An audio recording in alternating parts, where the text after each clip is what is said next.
नमस्ते, अभिवादन आपका इनोसेंट इन्वेस्टर के इस नए वीडियो में आपके लिए डिस्क्लेमर बात करेंगे बाजार की क्लोजिंग 15,700 के नीचे हुई है आज। अगर हम स्पॉट लेवल्स को देखेंगे तो ये लेवल्स हमसे कुछ कहना चाहते हैं। कहना ये चाहते हैं कि ये जो 4 दिनों की कमजोरी है, इसमें कुछ हमको ऐसा नहीं दिखाई दे रहा कि नीचे के लेवल पे हमको डिमांड मिल जाए। ठीक है, हमारी बाजार बहुत दिनों से बाई ऑन डिप्स की बनी हुई है, लेकिन अब ये कॉन्फिडेंस तोड़ रही है बायर्स का, खासकर कमज़ोर बायर्स का। वो अपना कॉन्फिडेंस लूज कर चुके हैं बाजार में। ऊपर के लेवल पे उन्हीं की तरफ से सेलिंग आती है। सेलिंग में बहुत बड़ी क्वांटिटी नहीं रहती है, लेकिन वो जो क्वांटिटी होती है ना, अलग अलग जगहों से आ जाती है, मतलब ऑर्डर्स अलग अलग लगते हैं। तो ये हमको इंडिकेशन ये दे रहा है कि अब कॉन्फिडेंस बचा नहीं है बायर्स के पास खरीदारी करने का। तो यहाँ से हमको एक बड़ा मोमेंटम देखने को मिल सकता है इधर साइड। मैं कह रहा हूँ तैयार रहिएगा, अगले 1 या 2 दिनों में हमको निफ्टी 1-2% का बड़ा मोमेंटम दिखा सकती है इधर साइड। 700 का सपोर्ट तोड़ी है तो नीचे भी हमको बड़ा मोमेंटम देखने को मिल सकता है, ऊपर भी मिल सकता है। तो यहाँ पर जो रिस्क टेकर्स हैं वो थोड़ा सा स्टॉप लॉसेस को मेंटेन करेंगे। बड़े लेवल पे आप अपने हिसाब से पोजीशन को हैंडल कीजिएगा। आने वाले दिनों में बाजार में वोलाटिलिटी बढ़ने वाली है। ऑप्शन डेटा भी हमको यही सजेस्ट कर रहे हैं। दूर दूर के स्ट्राइक प्राइजेस पे बहुत तगड़े से राइटिंग चल रही है, तो थोड़ा सा आपको अलर्ट रहना है। ठीक, ये चीज़ आपके लिए हो गई। क्या बाजार ने इंपॉर्टेंट लेवल्स को सम्मान दिया? बिल्कुल भी दिया। या नहीं दिया वो हम देख लेते हैं। 660 का लेवल मैंने आपको नीचे बताया था, बाजार वहाँ तक नहीं गई, वहाँ से 6-7 पॉइंट पहले ही सपोर्ट लेकर लौट गई। तो ठीक है, प्योर पॉइंट ने अपना काम किया, हमने आपको जो समझाया है। ऊपर के लेवल पे भी लगभग 760 का लेवल दिया था, बाजार थोड़े से पहले से ही रिवर्स कर गई। 5 पॉइंट यहाँ और 6-7 पॉइंट का यहाँ पर बाजार ने मार्जिन छोड़ दिया। तो ठीक है, बाजार ने हमारे लेवल्स को सम्मान दिया। सबसे इंपॉर्टेंट लेवल था बाजार के लिए 15,700, तो आप उसको भी देख लीजिए। काफ़ी समय यहाँ पर बिताया है बाजार ने, ये मैंने आपको कहा था काफ़ी दिनों बाद एक इंपॉर्टेंट साइकोलॉजिकल लेवल आ रहा है। उसके नीचे थोड़ी सी नीचे की क्लोजिंग है। ठीक है, अगर हम पॉइंट के टर्म्स में देखेंगे फिर वही बात है क्या कि बाजार में कोई दिक्कत हमको नज़र नहीं आएगी पॉइंट के टर्म्स में अगर हम गिरावट देखेंगे।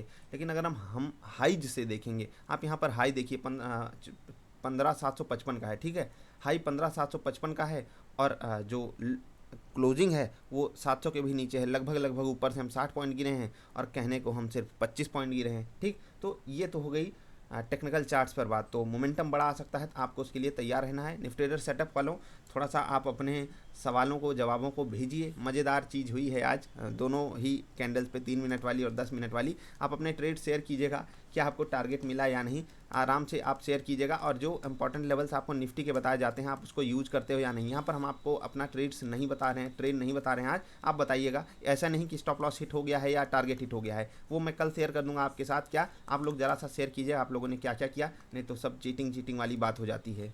क्योंकि स्मार्ट डिसीजन लेने का आज दिन था। ठीक है, तो देखते हैं आप लोगों ने क्या क्या डिसीजन लिया, हम कल शेयर कर देंगे या फिर आपको इन्फॉर्म कर देंगे जो जो लोग मैसेज करेंगे। डाबर की बात करेंगे, यहाँ पर आज हमको बहुत तगड़ा मोमेंटम देखने को मिला विद सपोर्टिव वॉल्यूम। तो ये काफ़ी अच्छी चीज़ है। क्या आपको यहाँ पर बाइंग सिग्नल नीचे के लेवल पे मिला था या फिर आप यहाँ पर खरीद सकते थे, वो आप खुद से डिसाइड करो। लेकिन आज डाबर ने बहुत बढ़िया मोमेंटम दिखाया, दिल खुश किया इसने। 22 रुपये का मोमेंटम, काफ़ी रेयर चांसेस में डाबर इतनी तेज़ी से भागता है और आज डाबर ने धमाका हमको करके दिखा ही दिया, तो काफ़ी खुश किया डाबर ने। हैप्पीएस्ट माइंड्स की बात कर लेते हैं आगे बढ़ने से पहले, क्योंकि ये स्टॉक आज 17% ऊपर क्लोज किया है। देख रहे हैं मतलब किस तरीके की यहाँ पर बाइंग हो रही है, इनसेन टाइप की बाइंग हो रही है। ये ऐसे भी स्टॉक्स एग्जिस्ट करते हैं इस बाजार में जिनकी क्वालिटी लाजवाब है, जिन पे म्यूचुअल फंड्स का इंटरेस्ट है, जिन पे एफआईआईज का इंटरेस्ट है, जिन पे रिटेल इन्वेस्टर का इंटरेस्ट है, और उनके शेयर्स की संख्या काफ़ी कम है, कंपनी बहुत छोटी है। तो ऐसी भी कंपनियां एग्जिस्ट करती हैं और इसी कारण इतना भयंकर प्राइस भाग जाता है। ऐसी ही कंपनियां और भी एग्जिस्ट करती हैं बाजार में, लेकिन फिर या तो उनकी साइज़ काफ़ी ज़्यादा बड़ी है या फिर वहाँ पर लोगों का इंटरेस्ट नहीं है। यहाँ पर इंटरेस्ट है, इसीलिए देख लीजिए मोमेंटम विथ कितना भयंकर वॉल्यूम, ये भी तो देखिए। मज़ेदार मज़ेदार, मतलब दिल खुश करने वाली फीलिंग हो सकती है जिनके पास ये स्टॉक है। खैर हमारी क्या बात कहेंगे, हम तो इसको पहले ही बेच चुके हैं, क्या कहें। बुरा लगता है यार, दिल से बुरा लगता है। खैर कर भी क्या सकते हैं, स्टॉक मार्केट है, यहाँ ऐसी ऐसी चीज़ें होती रहती हैं। आइडिया रिजल्ट के बाद क्रैश कर गया, वीडियो है। 9 रुपये 10 पैसे पे क्लोजिंग है, लगभग 9% नीचे ये स्टॉक क्लोज हुआ। इंडेक्सेस की बात कर लेते हैं, कुछ खास हुआ क्या आज इंडेक्सेस में। तो निफ्टी के अलावा कई सारे इंडेक्सेस थे जो अंडर परफॉर्म कर रहे थे। निफ्टी नेक्स्ट 50 को अगर छोड़ दें, और यहाँ पर मज़ेदार जो डेटा बन के आया वो आया डाबर और नौकरी की तरफ से। तो ये दोनों ही स्टॉक्स ने काफ़ी ज़्यादा सपोर्ट किया। गेल भी 2.5% ऊपर क्लोजिंग दिया, जिस कारण ये इंडेक्स पॉजिटिव में बंद हो पाया। बाकी सारे इंडेक्सेस ने निफ्टी को अंडर परफॉर्म ही किया है। निफ्टी बैंक में अगर कोटक महिंद्रा बैंक आज पॉजिटिव ना होता तो काफ़ी मतलब बड़ी नेगेटिविटी होती निफ्टी के मुकाबले, ये भी अंडर परफॉर्म ही कर रहा होता, निफ्टी के साथ नहीं क्लोज किया होता। फाइनेंशियल सर्विसेज में गिरावट वाले स्टॉक ज़्यादा थे, PFC, Bajaj Finserv, REC limited, इसी कारण ये इंडेक्स नेगेटिव रहा। मिड कैप की बात करते हैं तो यहाँ पर धूम धड़ाका रहा आइडिया का, ये गिरावट में इस इंडेक्स को नीचे खींच रहा था। ऊपर जाने वाले स्टॉक्स कुछ खास थे नहीं, इसीलिए ये अंडर परफॉर्म कर गया निफ्टी को। और निफ्टी नेक्स्ट 50 में कुछ स्टॉक्स की बात करनी जरूरी है। अदानी ग्रुप के देख लीजिए लोअर सर्किट पे लोअर सर्किट, ग्लैंड फार्मा भी आज गिरा, इंडस टावर भी आज गिरा, लगभग 1-1.5% के आसपास की यहाँ पर कमजोरी रही। तो इंडेक्स के तौर पे हमको कुछ खास नेगेटिव नहीं मिल रहा है, लेकिन जिस हिसाब से यहाँ पर मोमेंटम आने की संभावना बन रही है उस हिसाब से मैं आपको अलर्ट कर रहा हूँ। इधर साइड बहुत बड़ा मोमेंटम आपको आने वाले समय में देखने को मिल सकता है। अगर आप तैयार नहीं रहोगे आपको ही कष्ट होगा। आप कॉल्स एंड पुट में पोजीशन बनाओगे या फ्यूचर्स में पोजीशन लोगे तो अपने स्टॉप लॉसेस को थोड़ा सा दूर आपको रखना पड़ेगा, प्लस अच्छे से हैंडल करना पड़ेगा। बस दिक्कत की बात ये होती है कि जो भी लोग सेटअप पे या किसी टेक्निकल इंडिकेटर पे किसी तरीके से, सेटअप का मतलब तरीके से अगर आप ट्रेड नहीं करते हो तो आपको तकलीफ होगी। आप अगर तुक्का मारकर इस बाज़ार से पैसा कमाने आए हो, कुछ भी कभी भी किसी भी कारण से खरीद लिया तो ये बहुत गलत बात है। एक कारण मत लगाइए, एक स्टॉक को खरीदने के कई कारण होते हैं, उनमें से आप किन किन कारणों को फिट बिठाते हो, क्या आपने उनकी बैक टेस्टिंग की है। जब तक आप इस पे काम नहीं करोगे आपको तकलीफ होने ही वाली है बाज़ार में। एक चीज़ मैं आपको बता देना चाहता हूँ कि आप अगर 1-2 बार 10 बार 20 बार तुक्का मार के पैसा कमा लिए तो इसका मतलब ये मत सोचिएगा कि नहीं मैं बिना रूल्स के ही पैसा कमा लूँगा। हो सकता है आपके हाथ कोई अच्छी चीज़ लग गई हो, आप अच्छे तरीके से काम कर रहे होगे, लेकिन इनडायरेक्टली आप देखोगे कि आप रूल्स पे ही काम कर रहे हो तभी आप पैसा कमा पा रहे हो। जो रूल से भटकेगा आप किसी भी तरीके का रूल बना सकते हो, उस पर आपको बस काम करना है। रूल पे काम करिए, बैक टेस्टिंग करते रहिए, बैक टेस्टिंग करते रहिए। बैक टेस्टिंग बहुत ज़्यादा जरूरी है। बैक टेस्टिंग का मतलब क्या होता है, आप पिछले ट्रेड्स को देखिए, जब ऐसी कंडीशन बनी थी तब ये स्टॉक्स क्या कर रहे थे, तब इन स्टॉक्स ने क्या किया था, तभी आप उनको उनके ऊपर बेहतरीन तरीके से रिटर्न जनरेट कर पाओगे। अदरवाइज तकलीफ बहुत है इस बाज़ार में।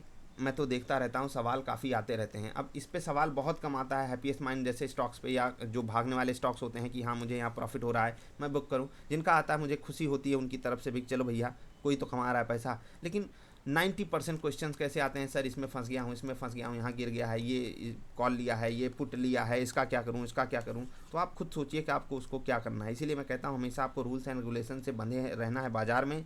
अगर आप कहीं जॉब भी करने जाते हो, मैं मान लेता हूँ एकदम घटिया से घटिया सरकारी जॉब जहाँ पर कोई टाइम बाउंडेशन नहीं होती है, वहाँ पर भी आप एक बार के लिए सोचते हो 9 के बदले आप 10 बजे जाओगे, 11 बजे जाओगे, लेकिन जाते हो। ठीक है, सोमवार को जाते हो। ऐसा नहीं है कि आप जाते ही नहीं हो, आपको ऐसे ही सैलरी मिल जा रही है। ठीक, कभी ऐसा ज़माना होता रहा होगा। मतलब कि एकदम सरकारी नौकरी जहाँ पर रूल्स एंड रेगुलेशंस को बिल्कुल मतलब क्या कहते हैं इधर उधर रख दिया जाता है, वहाँ पर भी आपको थोड़े बड़े रूल फॉलो करने पड़ते हैं, तब जाकर वहाँ से पैसा आता है। नहीं जाओगे, एब्सेंट लग जाएगा तो पैसा नहीं आएगा, आपके ऊपर चार्जशीट लग जाएगी, अलग अलग तरीके के कारनामे हो जाएंगे।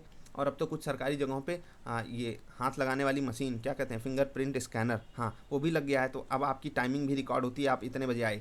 प्राइवेट जगहों पे ये चीज़ें काफ़ी समय पहले से थी, और अभी आप जाकर देखते हो कि रूल्स की कितनी ज़्यादा अहमियत है। जब आपको चेक इन चेकआउट करने से पहले वहाँ पर सारी बातें करनी है, स्टोर करानी है, तो सोचिए वही रूल है। और बाजार में आप आए, कोई भी आंख बंद करके सो रहे हो, एकदम आंख नींदते हुए आए, अरे भैया कौन सा स्टॉक खरीदूँ, हाँ ये वाला खरीदूंगा क्योंकि ये ऊपर जा रहा है, ये वाला खरीदूंगा क्योंकि ये गिर गया है, तो आप अपनी तकलीफ बढ़ा रहे हो। बस इतना याद रखिएगा। मैंने इन रूल्स की बात इसीलिए की जिससे आप समझो कि बिना रूल के हम ज़िंदगी में कहीं भी पैसा नहीं कमा सकते, कहीं भी नहीं कमा सकते, गारंटी के साथ दे रहा हूँ। या तो आप जुआ खेल रहे हो, जुए में भी बहुत रूल होता है, तुक्का लग सकता है। मैं फिर से कह रहा हूँ, बाजार है, यहाँ पर एक बच्चा भी आएगा, वो भी 50% सही होने के चांसेस अपने बना लेगा, क्योंकि वो इधर बाई करेगा इधर सेल करेगा।